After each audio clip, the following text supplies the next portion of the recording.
At narito na naman ang mainit na balita mula sa mundo ng social media natin sa inyo ni Madam Chika. Isang kontrobersyal na pahayag mula kay dating Senador Antonio Trillanes ang umani ng atensyon sa buong bansa. Ayon kay Trillanes, may sapat na impormasyon siya na nagpatuloy na ang Armed Forces of the Philippines ay nagbigay ng suporta kay Vice President Sara Duterte.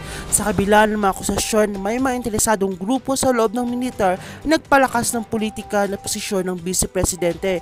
Ang detalye alamin sa report na ito. Ayon kay dating Senador Trillanes, hindi nagbago sa kanya mga aktibidad na ilang sektor sa loob ng AFP na malapit kay Vice President Sara Duterte. Sa isang panayam, inamin ni Trillanes ng ilang mataas na opisyal ng AFP ay may simpatya sa mga layunin at plano ni Duterte. At sinabing ito ang dahilan kung bakit may mga hindi nakikita o nagbibigay pansin sa mga hakbang mula sa mga sundalo na tila sumusuporta sa kanilang mga plano. Ayon pa kay Trillanes, ang ganitong klaseng suporta ay isang senyales na paglago ng politikal na impluwensya ni Duterte sa loob ng militar.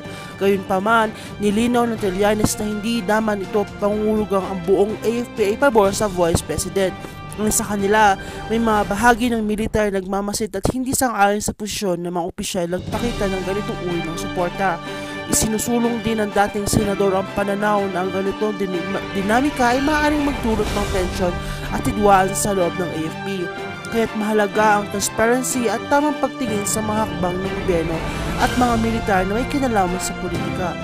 Sa kabilang banda, ang tanggapan ng Vice President ay agad na nagbigay ng reaksyon sa pahayag ni Trillanes. Ayon kay Vice President Sara Duterte, hindi niya kailangan ang suporta ng militar para sa kanyang mga layunin. Binanggit ni Duterte na ang kanyang mga advokasya at plano ay nakatuon sa kapakanan ng mga Pilipino at hindi pagpapalakas ng kanyang politikal na posisyon. Ayon sa kanya, hindi tinitignan ng AFP bilang bahagi ng kanyang politikal na estratehiya at nanatili siyang tapat sa kanyang tungkulin bilang presidente. Sa mahuling linggo, naging usap-usapan ng mga pahayag ni Trillanes patungkol sa mga aligasyon ng military involvement sa politika. Maraming mga kritiko na nagsasabing maaring magdulot ng alitan sa pagitan ng civil society at ng AFP ang mga pahayag na ito. Habang may mga nasasabing ang militar ay dapat manatiling neutral sa politika.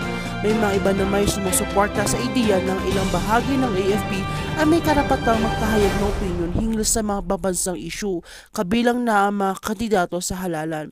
Samantala, ang mga eksperto ay politika ay nagsasabi ng sitwasyon ay isang paalala na ugnayan sa pagitan ng mga institusyon ng gobyerno tulad ng militar at mga opisyal na inahalal ng bayan ay isang masalimuot na usapan.